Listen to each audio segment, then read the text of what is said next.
Bonjour, ça se met en place.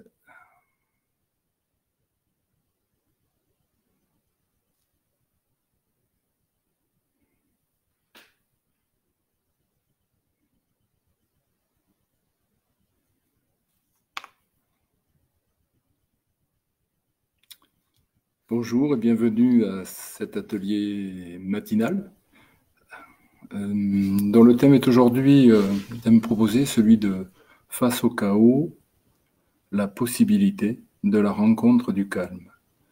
Voilà, c'est une invitation, une possible invitation à accueillir telle qu'elle pourra résonner en vous et se faire présente. L'atelier va se dérouler en 2 temps. Tout d'abord, une méditation guidée avec quelques apports sur les notions du chaos et ce qui va se présenter dans ce cheminement. Voilà. Plutôt que de parler du déconfinement, mon intention est d'aborder cette notion. Voilà. Tout d'abord, je vous propose de procéder à un temps de méditation. Alors pour peut-être ajuster la posture, réaliser simplement quelques mouvements corporels pour arriver, vous accueillir. Poser ces mouvements pour vous accueillir vous-même sur le zafou, la chaise, peut-être le lit pour ceux qui sont restés au lit, peut-être en extérieur pour ceux qui sont en extérieur.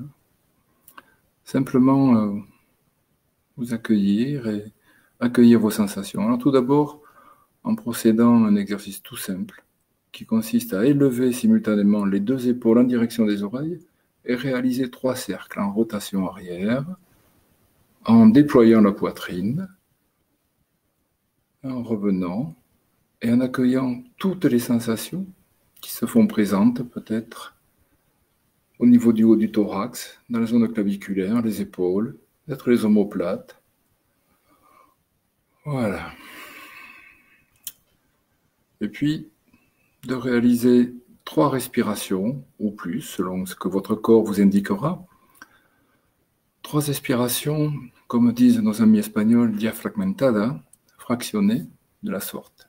En inspirant exclusivement par le nez et en expirant exclusivement par la bouche entrouverte.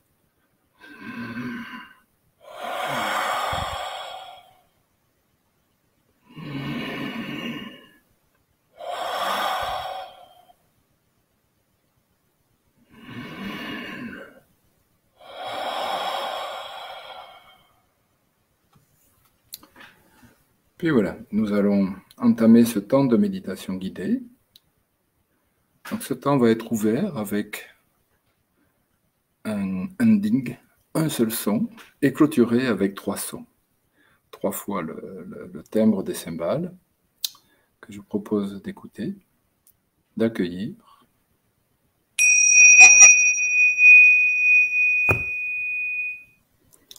Voilà. Prenant la position, fermant les yeux, si cela est dans votre habitude de pratique. Sinon, les yeux ouverts devant vous, peut-être en prenant la liberté de vous décaler par rapport à l'ordinateur.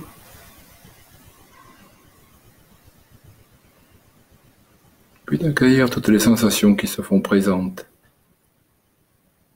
dans cette posture, quelle qu'elle soit. Assis, debout, couché. Juste être là, dans l'expérience de l'immobilité. En accueillant toutes les sensations. Toutes les sensations du contact du corps avec le sol, du contact du corps avec la terre. Quel que soit le support de votre assise. D'accueillir ainsi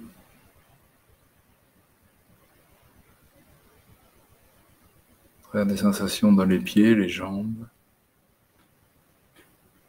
le bassin, le dos, s'il est en contact avec un dossier ou le matelas, ou le mur, la tête. Peut-être est-elle en contact avec l'oreiller, un mur, l'arrière de la tête, s'il est en contact. Également inclure dans cette attention les mains, les bras.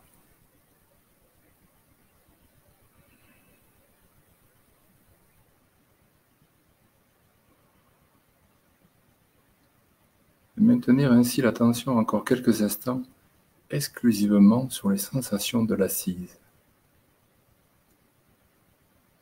Ces sensations peut-être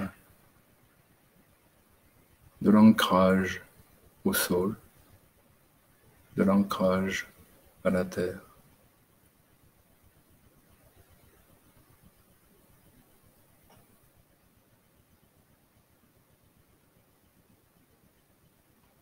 Et être là, simplement là, dans une attention ouverte aux sensations de cette expérience d'immobilité, d'ancrage, de stabilité peut-être, exclusivement sur les sensations.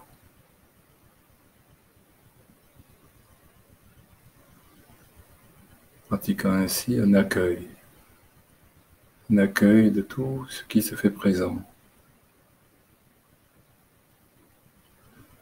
C'est peut-être à cet instant que la rencontre avec des attentes, de l'impatience, du sommeil peut-être, se fait présent.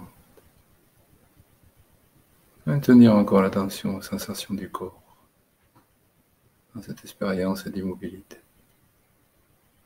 Peut-être en notant la différence de sensation entre un pied et l'autre pied, entre une jambe et l'autre jambe. Peut-être la présence ou l'absence de sensation, ou les différences de sensation d'un membre à un autre. Être là, tel un œnologue qui accueille, déguste le détail des arômes, des saveurs du vin qu'il est en train, non pas d'élaborer, mais en fait de côtoyer, de rencontrer. Et de cultiver cette qualité de disponibilité tout au long de cette pratique. La rencontre avec ce qui est présent en vous à cet instant, dans l'immobilité, dans la posture.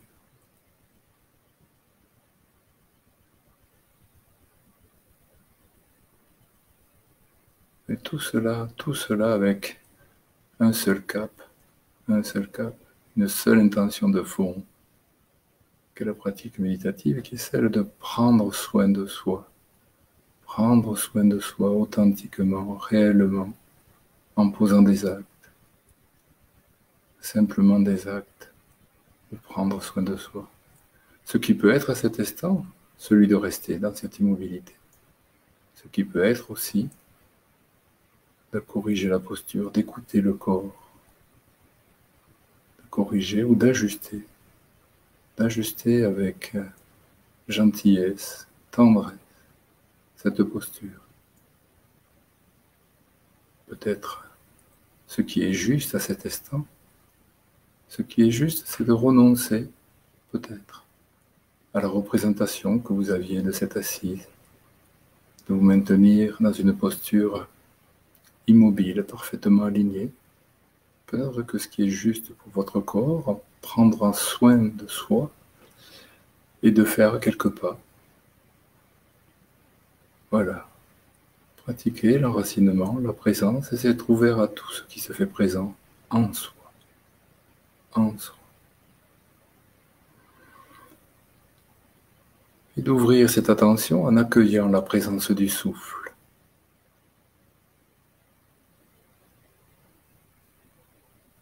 tel qu'il se manifeste, tel qu'il est, ce souffle, sans chercher à le conditionner, sans chercher à le contrôler. Être dans cette disponibilité de la rencontre. La rencontre avec ce qui se fait présent en vous. Et là, en l'occurrence, la présence du souffle. À chaque inspire, à chaque expire, en incluant dans cette attention le son de votre souffle. Exclusivement le son de votre souffle. Si vous méditez à deux, avec une compagne, un compagnon, peut-être un chat, peut-être un chien, vous détachez tous les autres sons et simplement maintenir l'attention dans les sensations du corps, dans cette expérience d'immobilité et l'accueil du souffle et le son du souffle.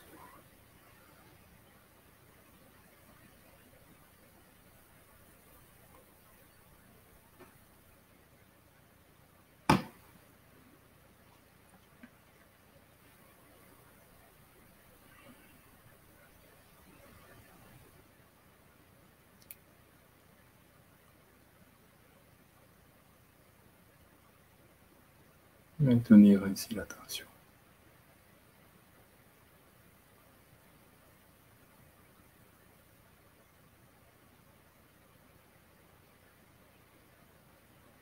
En cultivant dans cette attention, de cette rencontre aux sensations du corps, cette rencontre à la présence du souffle, une attitude de douceur, une attitude de tendresse envers soi, de manière à ce que si quelque chose est en train de forcer en vous, dans le corps, dans la manière d'accueillir le souffle, peut-être dans la présence des pensées ou l'intensité de la présence des pensées, avec douceur, prenez l'attention sur votre souffle, sur le corps, sur cette expérience de stabilité, d'ancrage au sol.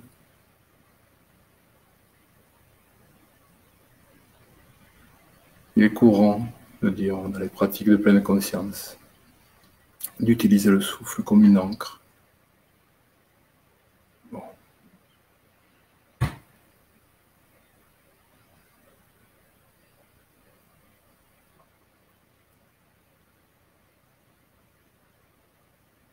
Et dans cet accueil de la présence en vous, telle qu'elle est, calme ou agitée, telle qu'elle se fait,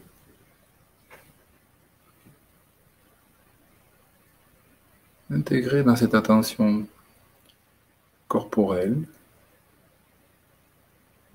la zone du visage, les tempes, le front, le cuir chevelu, l'arrière de la boîte crânienne,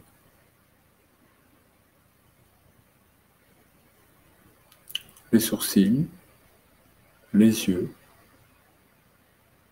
les joues, le nez,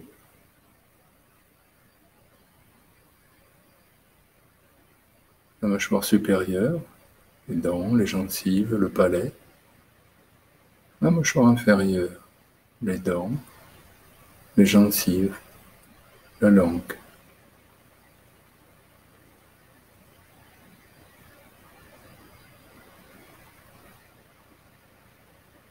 Et d'accueillir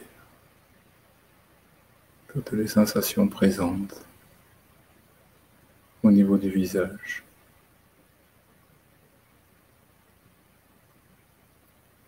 Peut-être les sensations de luminosité, si selon l'orientation de votre assise, la présence de la source de lumière dans votre pièce, ou à l'extérieur, peut-être des sensations de luminosité au travers des paupières.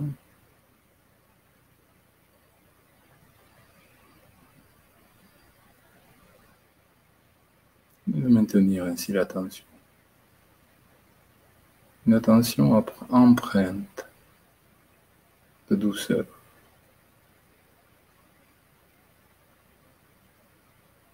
Et de l'ensemble du visage, à la présence du souffle, aux sensations de l'assise. Ici, ce qui se fait présent pour vous à cet instant, et l'agitation, ce n'est pas un problème. Cette agitation est la simple manifestation de l'activité du mental, son activité propre, qui n'est pas à exclure, pas à rejeter, pas à diriger, simplement à ce moment-là, lorsque vous êtes en prise, en contact avec cela, simplement avec une immense douceur, ramenez encore et encore et encore l'attention au corps, à la présence du souffle, au son de votre souffle.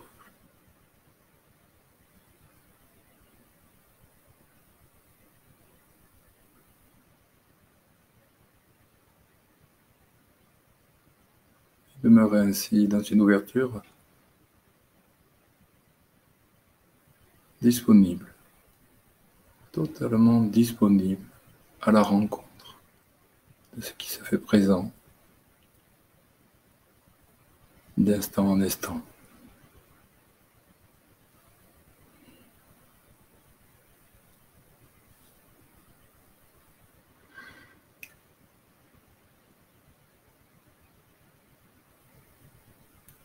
Dans le thème de la rencontre d'aujourd'hui et de cette guidance, de poursuivre cette guidance en accueillant et en laissant résonner les mots qui viendront, les phrases qui se feront présentes, vous invitant ainsi à accueillir les résonances, simplement. Peut-être cela créera-t-il de l'ennui, peut-être cela créera-t-il des émotions, peut-être se donnera-t-il des compréhensions, peut-être un flot de pensées. Simplement ramenant constamment, régulièrement, vous soutenant vous-même dans la pratique par ce choix délibéré de ramener l'attention au corps, au souffle, au visage. Peut-être est-il empreint de tendresse ou de douceur, peut-être empreint de tension, de ce qui est. Et rien de tout cela n'est un problème, simplement, c'est ce qui se fait présent.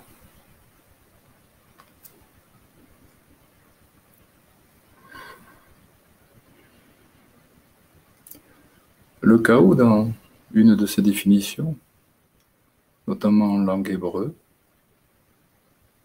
veut dire la table de travail, la table d'accouchement.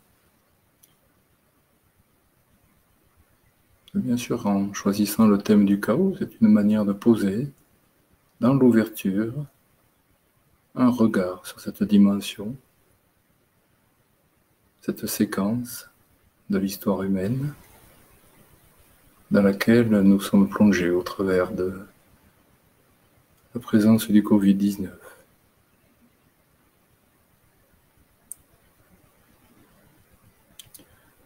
Ce chaos, cette crise, survient, dans sa définition toujours, comme un imprévu, une panne brutale, un choc sans préavis. C'est ce que vivent nos sociétés. C'est ce que vit l'humanité.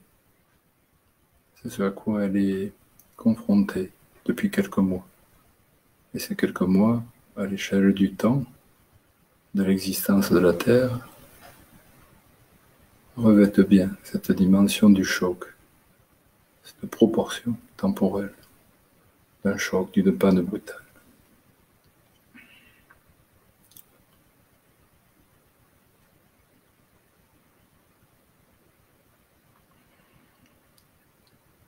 L'appel que contient la crise pour la nature, dans la nature humaine est celle de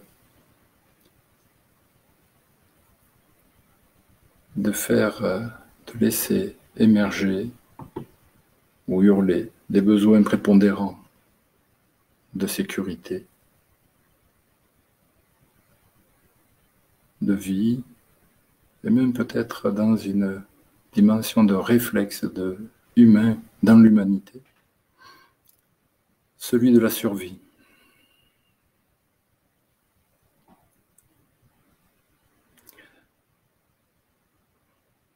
Et à la fois dans cette ouverture à ce qu'est le chaos, à ce qu'est la réalité dans le chaos,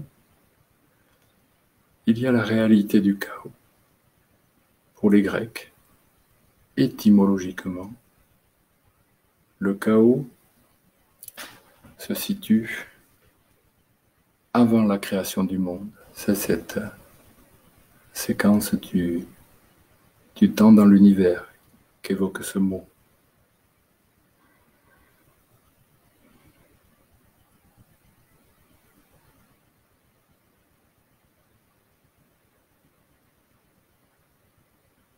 Cette séquence du temps, une plénitude absolue de l'incertitude,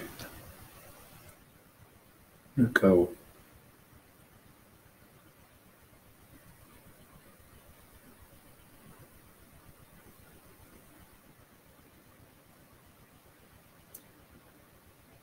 Dans cette dimension, le chaos nous indique que l'on n'est plus au cœur du cyclone, qu'on est un peu avant, un peu après. On n'est plus dans l'œil de la crise.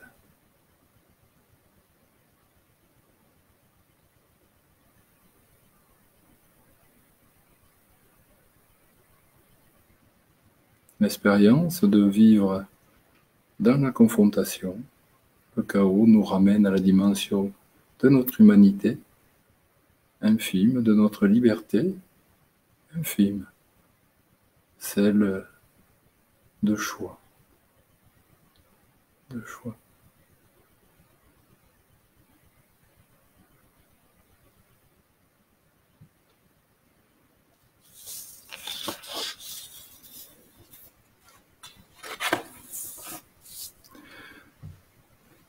Pour poursuivre cette guidance dans ce rapport à la vie, je vais vous lire une citation d'un texte de Simone Veil,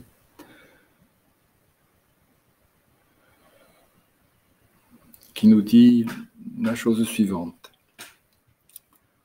Le risque est un besoin essentiel de l'âme. L'absence de risque suscite une espèce d'ennui qui paralyse autrement que la peur, mais presque autant. D'ailleurs, il y a des situations qui, impliquant une angoisse diffuse, sans risque précis, communiquent les deux maladies à la fois.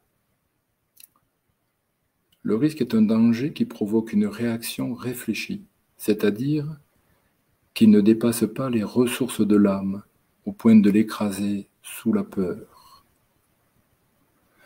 Dans certains cas, il enferme une part de jeu. Dans d'autres cas, quand une obligation précise pousse l'homme à y faire face, il constitue le plus haut stimulant possible. La protection des hommes contre la peur et la terreur n'implique pas la suppression du risque. Elle implique au contraire la présence permanente d'une certaine quantité de risque dans tous les aspects de la vie sociale. Car l'absence de risque affaiblit le courage au point de laisser l'âme, le cas échéant, sans la moindre protection intérieure contre la peur. Il faut seulement que le risque se présente dans des conditions telles qu'il ne se transforme pas un sentiment de fatalité.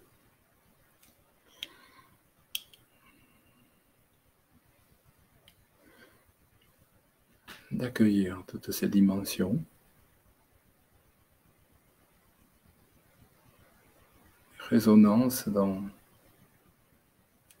l'intimité.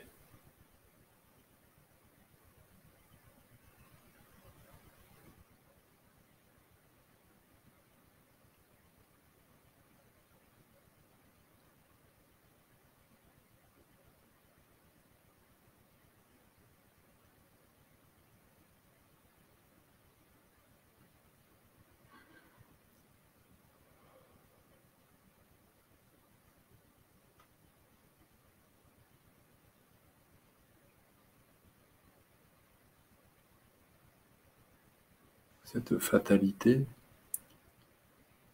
qui serait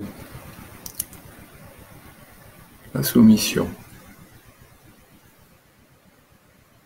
une forme non pas de renoncement, mais d'abandon au courage de vivre, d'abandon à la présence de la vie.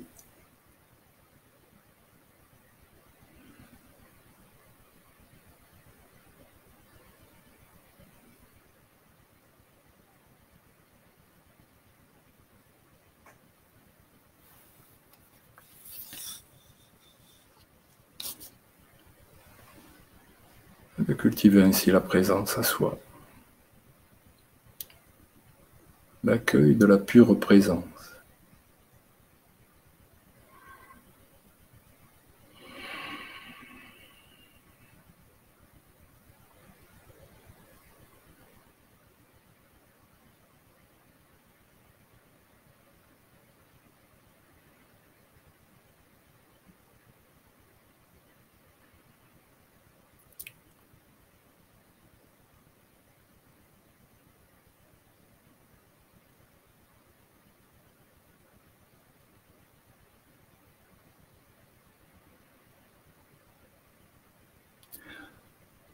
Poursuivre en vous partageant un poème de Haruki Murakami, dont le titre est Kafka on the Shore, qui nous dit la chose suivante. Et une fois la tempête terminée, vous ne vous souviendrez plus de la façon dont vous avez réussi, de la façon dont vous avez réussi à survivre. Vous ne savez même pas si la tempête est vraiment terminée. Mais une chose est certaine, lorsque vous sortez de la tempête, vous ne serez pas la même personne qui est entrée. C'est de cela qu'il s'agit.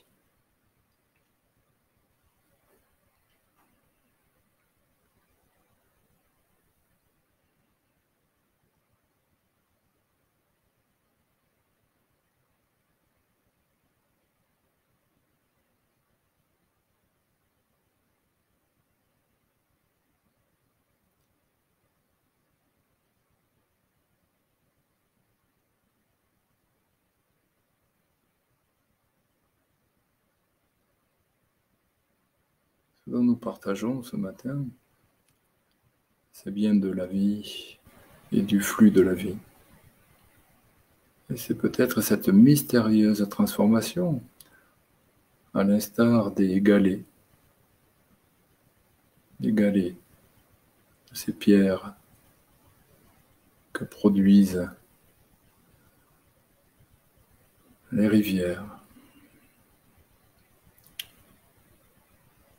Je vis dans un village à 900 mètres d'altitude, à côté de Bagnères-de-Luchon, dans la montagne.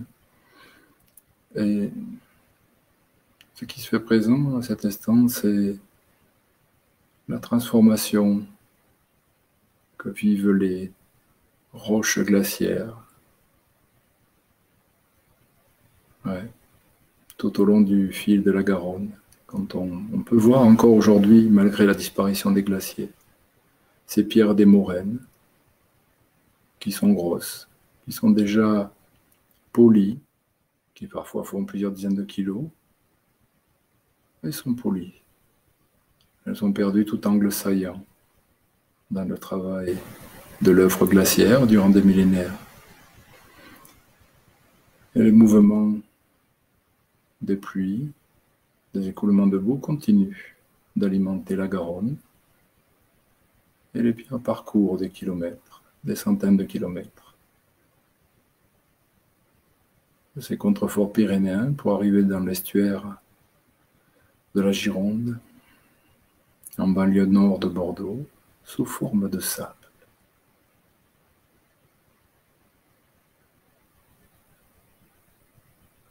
Sous forme de sable.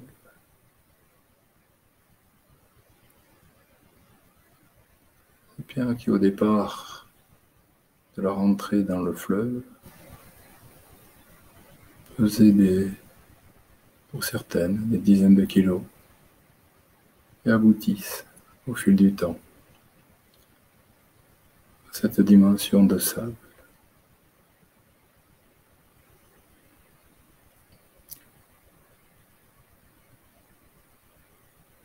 Il se peut qu'il en aille de même pour nous, qu'au fil des événements, au fil des parcours, une transformation mystérieuse nous est donnée de pouvoir vivre.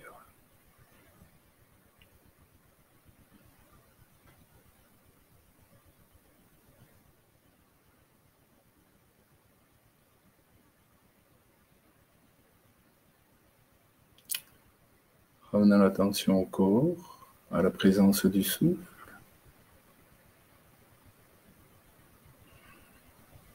Accueillir les sensations dans la poitrine. Sensations exclusivement du souffle. Autour de l'abdomen, la poitrine.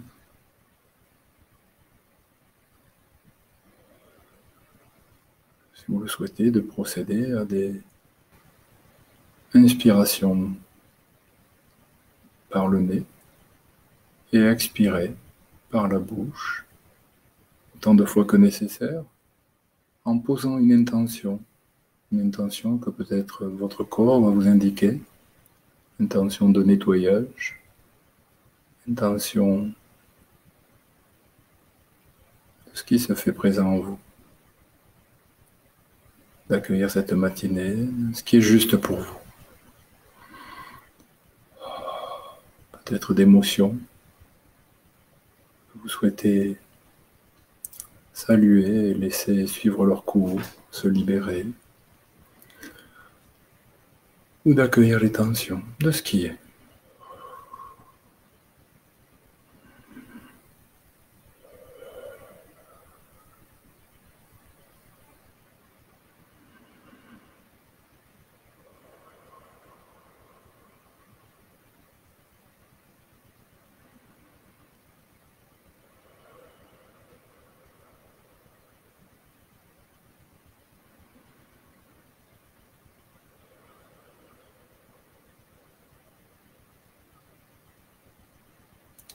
L'invitation suivante est si cela est juste pour vous, de faire l'expérience de vous remercier, l'expérience de vous exprimer de la gratitude.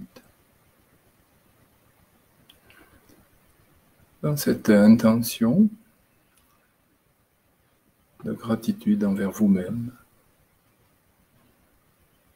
c'est vraiment commencer par soi. Nous sommes dans un mode de vie où bien souvent, même dans les gens qui m'est donné de rencontrer, dans les accompagnements ou dans les stages, il y a vraiment cette dimension d'attente, de ce besoin d'attente. Il y a un besoin d'attente. Et dans cette attente, celle du remerciement. Et là, le propos, c'est de vraiment être dans cette qualité de présence à soi, où il vous est donné d'être vous-même, avec vous-même, et vous remercier vous-même. Vous remerciez vous-même pour ce temps pris avec vous.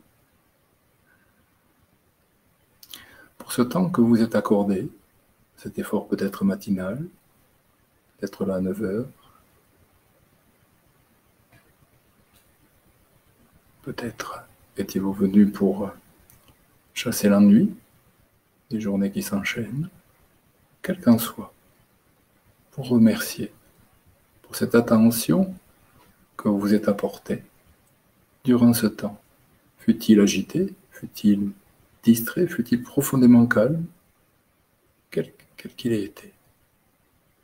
Être là dans l'expérience, tout en douceur, avec tendresse, peut-être faire l'expérience de cela, de laisser émerger la phrase que vous souhaitez vous exprimer pour vous remercier. D'être là, vivante, vivant ce matin, à cet instant.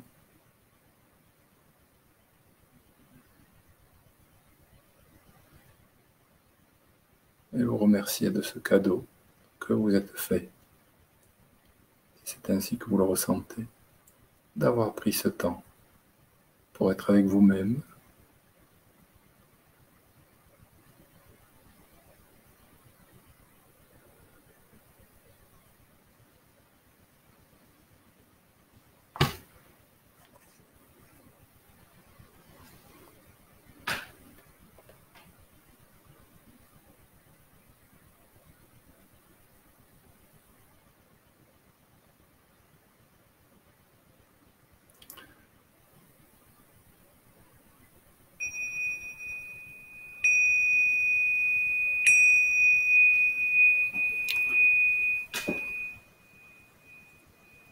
Voilà, nous concluons là ce temps de guidance.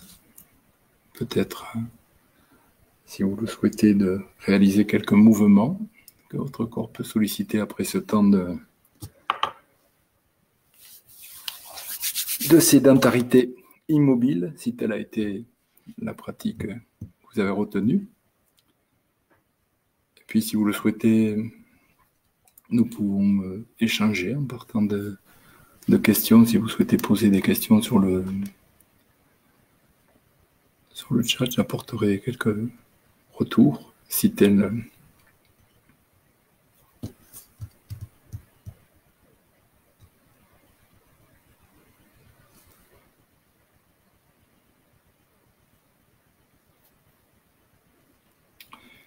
Donc il y a vraiment des gens de toute la France, de zones rurales et de zones urbaines, qui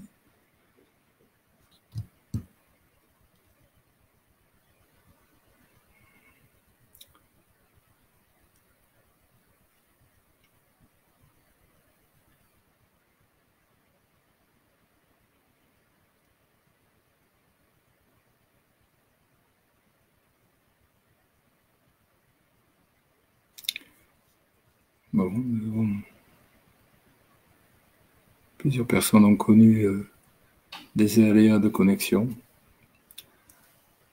Parfois ça arrive. Voilà.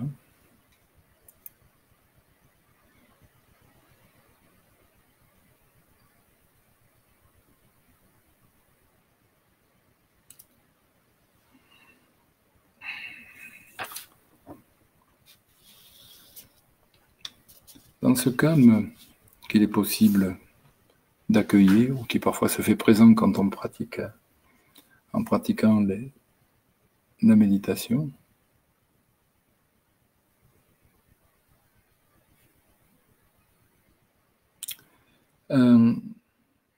peut-être la question à emporter de cette rencontre est-elle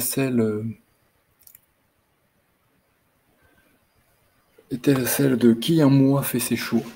Peut-être d'avoir cet accueil-là. Alors, dans les questions, il y a une personne qui pose la question, j'ai eu besoin de m'étirer pendant la méditation. Eh bien, étirez-vous, faites ce que vous indique votre corps. Hein. Les pratiques de pleine conscience sont dans l'approche de laquelle non pas j'appartiens, mais je suis dans le sens de suivre, et celle vraiment du corps et que le corps sait. Oui, c'est le corps qui sait.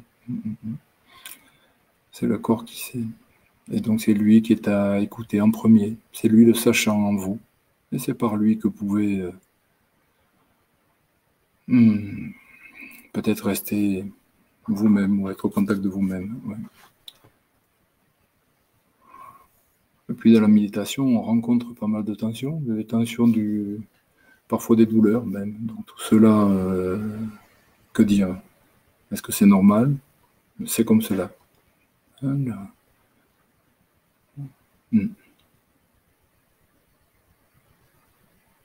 Alors, la situation par rapport aux questions de Simone Veil, il s'agit de Simone Veil, la philosophe, en effet, oui, oui, en effet.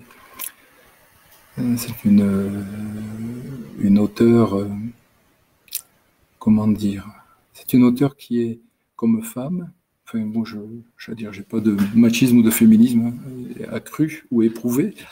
C'est vraiment ce qui me rejoint chez elle, c'est son goût pour la liberté intérieure, avec un accent inconditionnel sur la responsabilité que chacun a envers lui-même. Oui. Alors, combien de temps faut-il pour être réceptif à la méditation? Ce dont vous évoquez là, il s'agit plutôt d'être réceptif. C'est une qualité naturelle qui est dans chacun. Donc il s'agit de prendre le temps et de laisser, de traverser toutes les agitations qui peuvent être là, puisque si c'est cela qui est donné, bon. La réceptivité est une qualité de notre corps, de notre esprit, et elle est à cultiver tout comme pour le piano. Donc pour certaines personnes douées, le piano s'apprend rapidement, pour d'autres plus lentement, mais quoi qu'il en soit, personne ne peut faire l'économie de jouer du piano au quotidien, donc de s'asseoir au clavier, de prendre le temps, et dans ce qui nous intéresse au niveau de la pratique méditative, il s'agit bien de s'accorder du temps et de, non pas co-créer, mais de créer sa propre discipline, tout comme pour les pianistes. Les références du livre sont sollicitées, donc il s'agit Simone Veil avec un W. Ouvrez les guillemets sur le titre, il s'agit de l'enracinement, prélude à une déclaration des devoirs envers l'être humain, 1943. Voilà donc... Voilà la source et la référence, oui. Oui.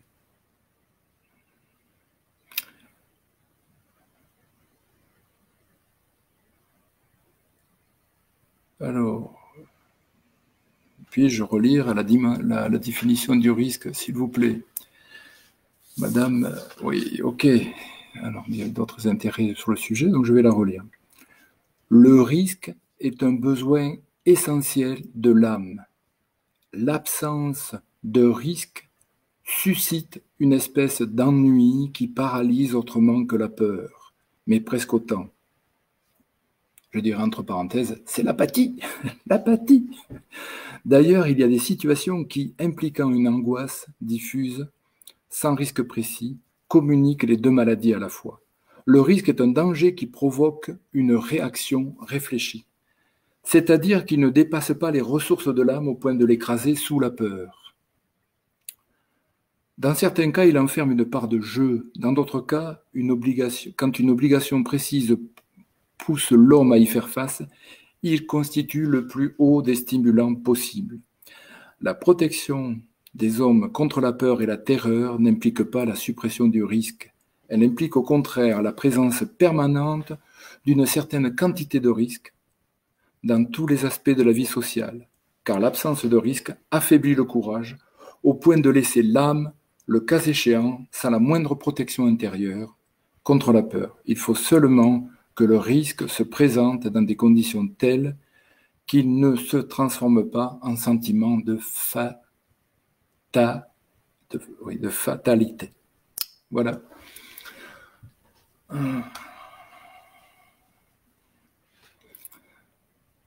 Pour le partage sur la citation et ses références.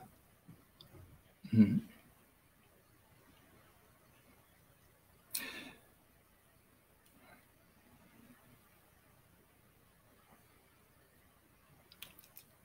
Et il est vrai que dans la métaphore qui a émergé pour du galet vers la mer et le sable, enfin, moi je trouve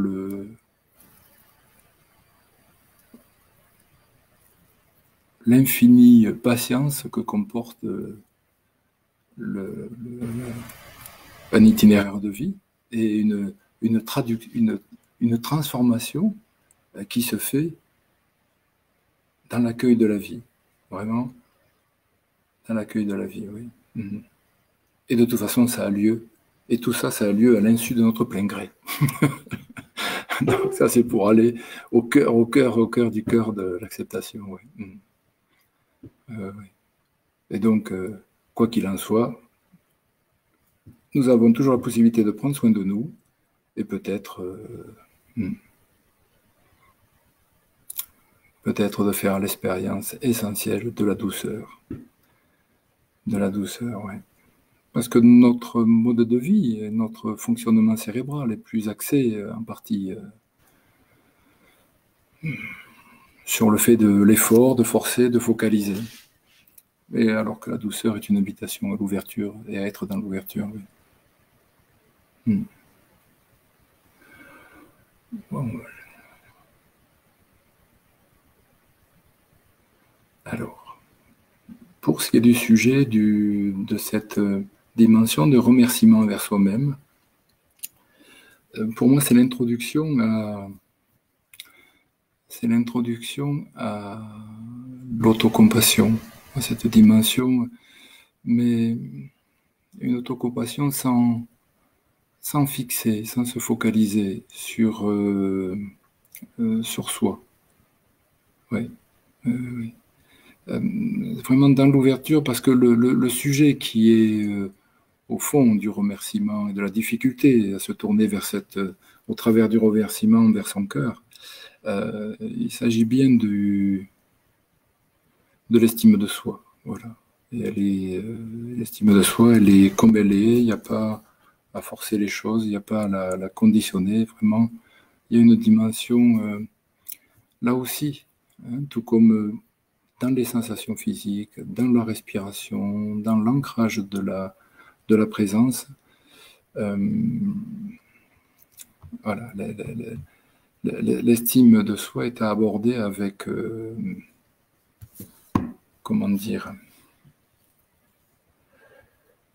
avec une extrême délicatesse. Voilà. C'est pas quelque chose que la rationalité ou tous nos capacités de faire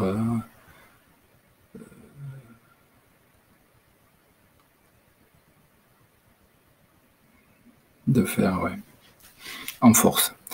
Alors, contradiction entre le fait de se remercier et la conscience de ne pas toujours faire ce qui est bon pour mon corps, c'est un peu culpabilisant. Bon, le fait de se remercier, la contradiction, ne pas toujours faire ce qui est bon pour mon corps, c'est un peu culpabilisant. Bon, oui, mais là, ça, c'est l'occasion, c'est la gentille occasion de pouvoir découvrir toute la force, parfois, qu'il y a en nous dans des schémas d'autopunition. Donc, de découvrir comment, dans notre vie humaine, il y a des moments où l'on est pleinement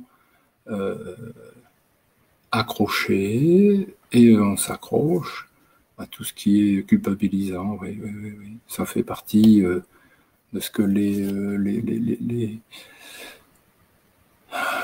alors, ouais, de l'autopunition, ou des schémas de pensée qui sont comme ça, et c'est comme ça, et c'est pas un problème, c'est pas un problème, c'est pas un problème.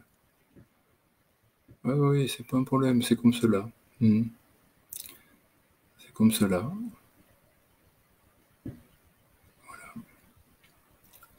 En tout cas, c'est comme ça que on peut voir la réalité la plus intime et de radicalement l'aborder, être au contact de cela sans considérer qu'il s'agit d'un problème. Voilà. Alors, j'ai aimé la parole de Simon Davis sur ce qui est comme stimulant. Oui,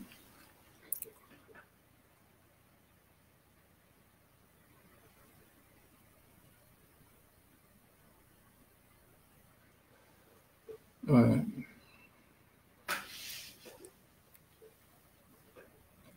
Je regarde l'autre question, cela me fait... Ah, je ne peux pas lire.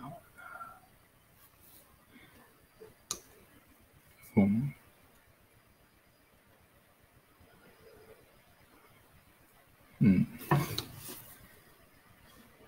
Bon, et Montreuil, c'est aussi près de Vincennes. Hein. Je vois Montreuil près de Paris. Il m'arrive d'aller à Montreuil des fois, quand je quitte les Pyrénées. Oula.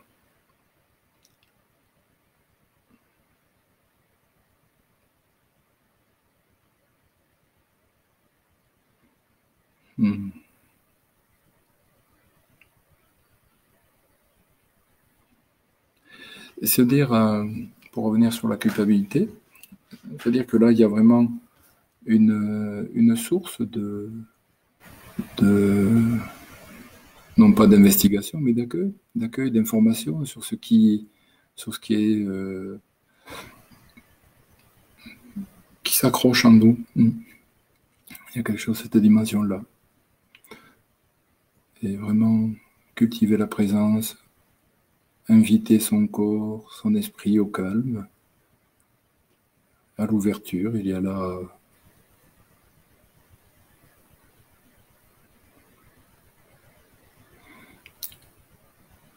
dans l'enracinement, oui, déjà la possibilité de rester au contact, la présence, si c'est de l'angoisse, c'est de l'angoisse, si c'est de la joie, de tout, sans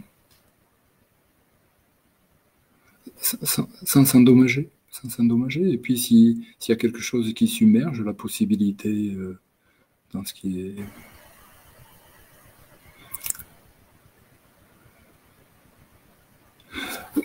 Voyez-vous, l'exercice proposé ce matin dans l'ancrage à la présence au sol, c'est vraiment... voilà, bon, l'autre fois, j'avais pas... Là, je dirais, il appartient à chacun de créer sa prise de terre, de créer ou de rencontrer en soi sa prise de terre. Voilà, il n'y a pas... La pratique méditative n'a pas à vous donner, ou n'ayez pas cette attente de recevoir d'elle un câble avec une prise de terre et une applique ou la brancher. Non. Cette affaire-là, à être simplement dans le présent, dans l'instant présent, ce contact-là, cette densité de présence à soi est toujours disponible et, comment dire, toujours disponible, mais de votre responsabilité, c'est du même ordre que la liberté. Et peut-être est-il nécessaire pour contacter une authentique liberté en soi que de brancher correctement et autant de fois que nécessaire, parce que mystérieusement, ça se débranche, ce contact avec la prise de terre, ce contact avec la présence en soi. Voilà. Il y a quelque chose de cette dimension-là qui est indéniable. Alors, une question. Pouvez-vous développer sur ce qui fait le choix?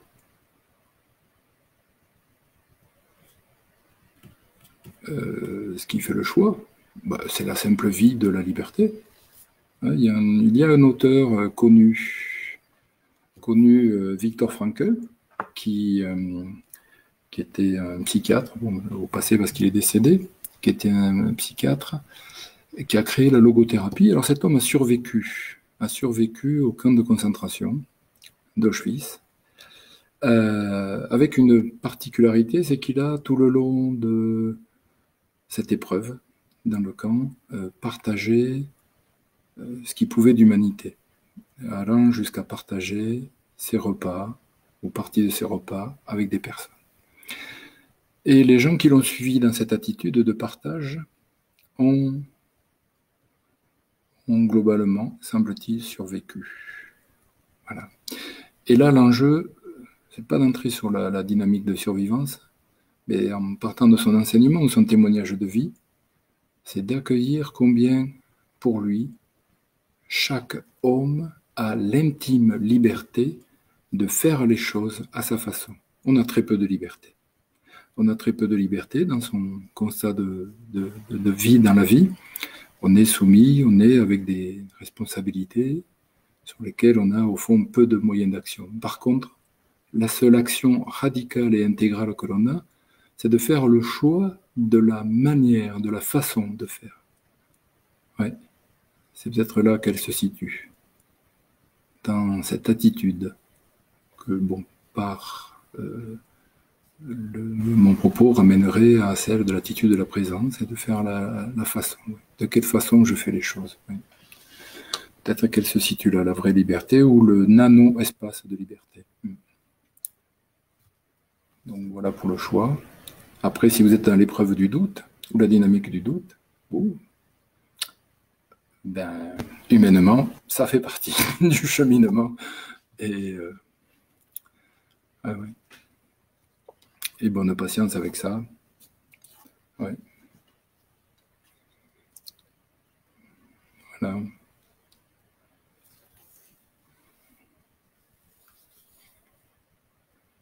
Donc peut-être encore une question. Ou deux autres questions.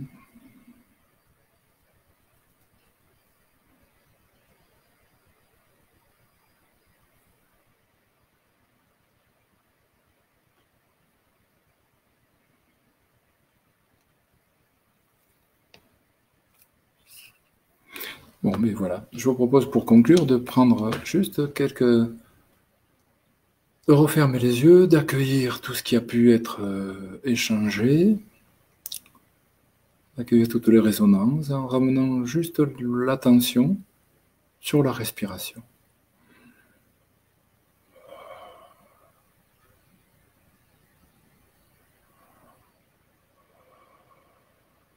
Et de laisser être ce qui est, de ramener l'attention sur le souffle, la présence du souffle.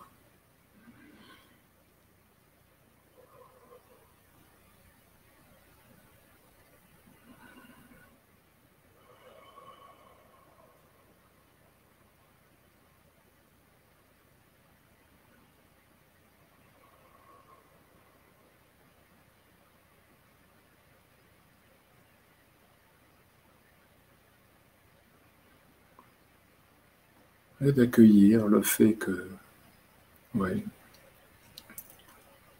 la vie nous polie. La vie nous polie.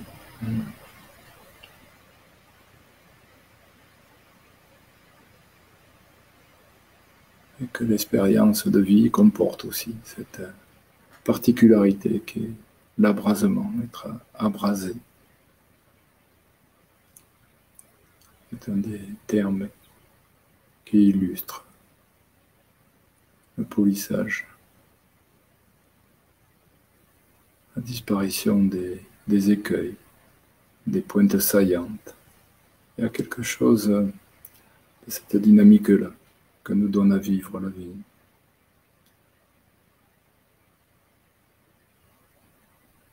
Et dans cet abrasement, on voit bien qu'il n'y a pas de destruction, il y a juste ah, tiens, ça bloquait par là, ça accrochait, et doucement, les épreuves, le cheminement de vie nous polit.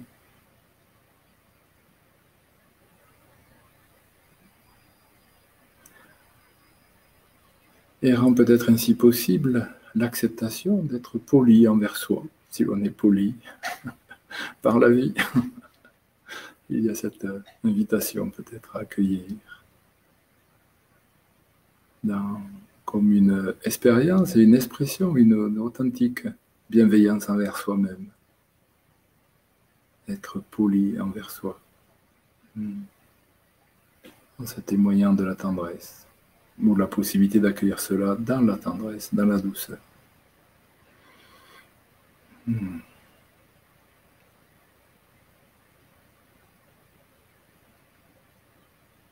Quelle que soit l'épreuve de perte qui est traversée, au travers de la maladie, de la perte d'un proche, de toutes ces choses, ces événements qui nous sont imposés.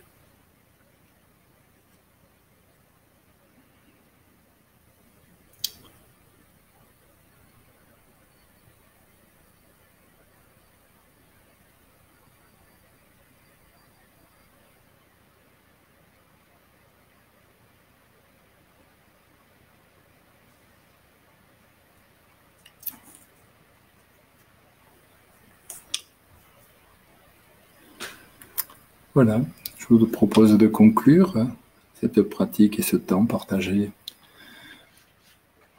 par voie numérique